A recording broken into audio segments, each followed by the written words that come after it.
আসসালামু আলাইকুম রহমতুল্লাহি ওবরকাতুহ। সম্মানিত দর্শক, স্পিকার শিরিন শারমিন চৌধুরী এখনো পর্যন্ত তিনি স্পিকার আছেন বা নেই এটি একটি আইনগত বিষয়, কিন্তু তিনি পদত্যাগ করেছেন। আওয়ামী লীগ সরকারের আমলে যে কয়জন সৌভাগ্যবান বা সৌভাগ্যবতী ছিলেন, একেবারে নিরুত্তাপ এবং নির্ঝঞ্ঝাট শুধুমাত্র ভোগ করেছেন এবং কোনো দায় দায়িত্ব নিতে হয়নি, তার মধ্যে শিরিন শারমিন চৌধুরী সবচেয়ে সৌভাগ্যবতী। জাতীয় সংসদের স্পিকারের মতো একটি পদ, এবং তার আগে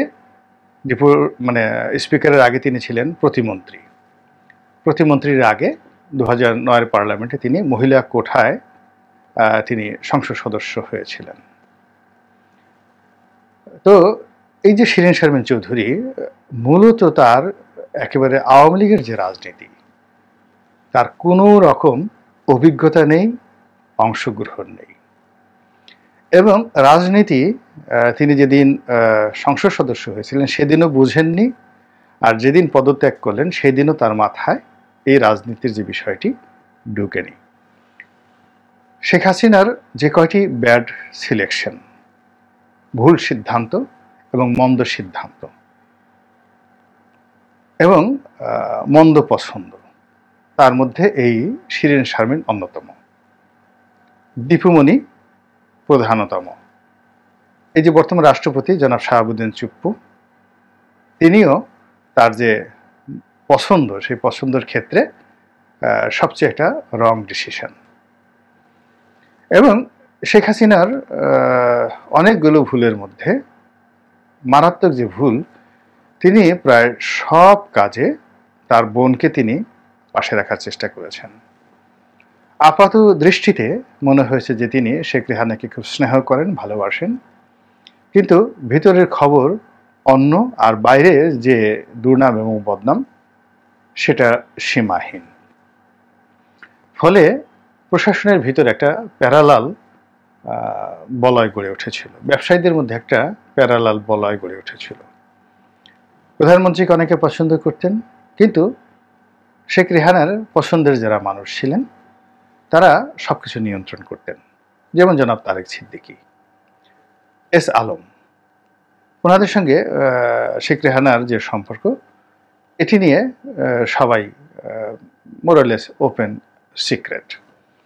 আবার প্রধানমন্ত্রী শেখ হাসিনা তিনি যেভাবে শিরিন শারমিন চৌধুরীকে এগিয়ে এনেছেন, বিশ্বাস করেছেন, পদ পদবি দিয়েছেন, এটি কেন দিয়েছেন একমাত্র তিনি ভালো বলতে পারবেন। আমার কাছে যেটা ব্যক্তিগতভাবে মনে হয়েছে যে শেখ হাসিনা যে সীমাহীন আনুগত্য চান বা চাইতেন, তারপরে তিনি কতগুলো ক্যারেক্টারিস্টিক্স যার উপর তিনি নির্ভর করতে চাইতেন, আর তার কতগুলো বিষয় দুর্বলতা ছিল, এই পুরো জিনিসটির একটা মনুমেন্ট হিসেবে শিরিন শারমিন ছিলেন তার একটা উৎকৃষ্ট উদাহরণ।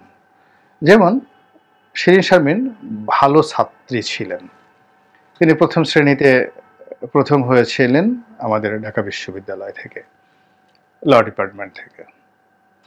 তো এখন সেই শিরিন শারমিন চৌধুরী তার যে লেখাপড়া, সেই লেখাপড়ার ব্যাপারে তার কোনো সন্দেহ নেই যে তিনি ভালো ফলাফল করেছেন।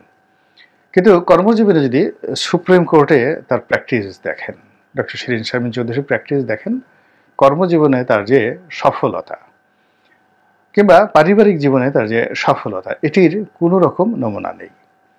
স্পিকারের মতো একটা পদে থাকার পরে তার একটা বক্তব্য, একটি কর্ম কিংবা একটি দৃশ্য আমরা স্মরণ করতে পারি ঐতিহাসিকভাবে, এরকম কোনো নজির তিনি 15 বছরে সৃষ্টি করতে পারেননি।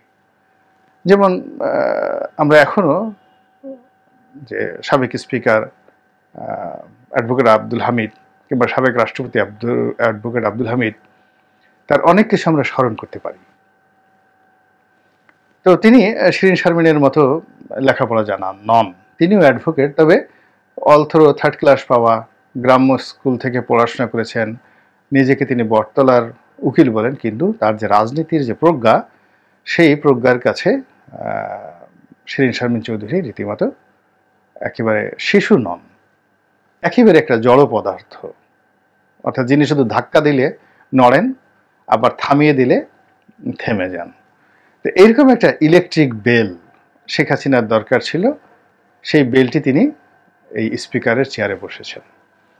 তো অথচ রাষ্ট্রপতি, স্পিকার, এই যে দুটো পদ এবং প্রধান বিচারপতির যে পদ, সুপ্রিম কোর্টের প্রধান বিচারপতির পদ, এই পদগুলো যাকে বলা হয় একেবারেই এতটা সেন্সিটিভ যে এখানে বসে আপনি কাউকে সর্বনাশ ঘটাতে পারেন, আর এখানে বসে আপনি বিপদের সময় সবচেয়ে বেশি উপকার করতে পারেন।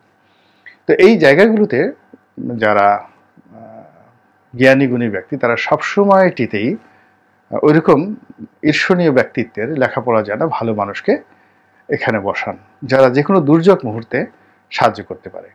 আপনি যেমন ধরেন জেনারেল ওয়াকার, এখন জেনারেল ওয়াকারের জায়গাতে যদি জেনারেল আজিজ থাকতেন, আপনি নিশ্চিত থাকেন যে শেখ হাসিনাও মরতেন, আজিজও মরতেন। যদি ওয়াকার সাহেবের জায়গায় আবু বেলাল থাকতেন, বেলাল সাহেবও মরতেন, শেখ হাসিনাও মরতেন। এবং বাংলাদেশে ওই যে ওবায়দুল কাদের বলেছিল 10 লাখ লোক মারা যেত, তার সাথে আরো বেশি মানুষ মারা যেত। যদি এই যে সর্বশেষ শফিউদ্দিন, এই গণঅভ্যুত্থানটা যদি শফিউদ্দিনের জমানায় হতো, তাহলে ঠিক একই ঘটনা ঘটত। তো এখন দেখুন, ওয়াকারুজ্জামান শেখ হাসিনার ঘনিষ্ঠ আত্মীয়, কিন্তু সেই আত্মীয় হওয়া সত্ত্বেও তিনি তার যে দক্ষতা, তার যে অভিজ্ঞতা, তার যে ভালো মানসী, এই পুরো বিষয়টি দিয়ে তিনি যে পরিস্থিতি সামাল দিয়েছেন এবং সকলের জন্য এটি সম্মানজনক পরিবেশ এবং পরিস্থিতি তৈরি করার জন্য সেনাবাহিনীকে তিনি যেভাবে সামাল দিয়েছেন, এটি আমি মনে করি যে এটি ঐতিহাসিক দায়িত্ব। তিনি কতদিন এই পদে থাকতে পারবেন একমাত্র আল্লাহ রাব্বুল আলামিন জানেন, কিন্তু তিনি যে দায়িত্বটি পালন করেছেন, এবং শেখ হাসিনা যদি জীবনে একটি ভালো সিদ্ধান্ত নিয়ে থাকেন, তাহলে এই ওয়াকারুজ্জামানকে তিনি যে সেনাপ্রধান বানিয়েছেন, এই সেনাপ্রধান এর বানানোর কারণে তিনি এবং তার বোন এই যাত্রায় প্রাণে বেঁচে গিয়েছেন। নচেত পুরো শেখ পরিবার নিশ্চিহ্ন হয়ে যেত। আগেরবার তো ৭৫-এর 15 আগস্টে যারা জীবিত ছিলেন, যদি এখানে রক্তাক্ত ঘটনা ঘটত এবং সেনাবাহিনী যদি পরিস্থিতি নিয়ন্ত্রণে না রাখতে পারত, তাহলে কোনো শেখের সহ বাংলাদেশে খুঁজে পাওয়া যেত না। এই জন্য আমি সবসময় মনে করি যে আপনার যারা শত্রু, তারা যদি যোগ্যতম হয়, তাহলে আপনার প্রয়োজনে আপনার পিতামাতার চাইতেও আপনার শত্রু কিন্তু সবার আগে এগিয়ে আসবে। এই জন্য বন্ধুত্ব করার জন্য, শত্রুতা করার জন্য সবসময় যোগ্যতম লোককে বেছে নিতে হবে। আর অযোগ্য লোক বন্ধু হলে এবং অযোগ্য লোক শত্রু হলে আপনার জীবনটা যে একেবারে কতটা তছনছ হয়ে যাবে সেটি কল্পনা করা যায় না। আপনি দেখুন, পৃথিবীর দুজন বিখ্যাত বীর, সর্বকালের সেরা বীর, একজন হল রিচার্ড দ্য লায়ন হার্ট। ইংল্যান্ডের যে কজন বিখ্যাত গ্রেট এম্পারার, সম্রাট রয়েছেন, তার মধ্যে রিচার্ড দ্য লায়ন হার্ট। আর মুসলমানদের ইতিহাসে যে কজন মহাবীর রয়েছেন, খালিদ বিন ওয়ালিদ, হযরত উমর ইবনুল খাত্তাব, এদের মতো যারা মহাবীর রয়েছেন, তারেক বিন জিয়াদ, তাদের মধ্যে অন্যতম হলেন গাজী সালাউদ্দিন আইয়ুবী। এ দুজন যুদ্ধ করছেন, জীবন মরণ যুদ্ধ করছেন। তো সেই যুদ্ধ করার জন্য রিচার্ড চলে গেছেন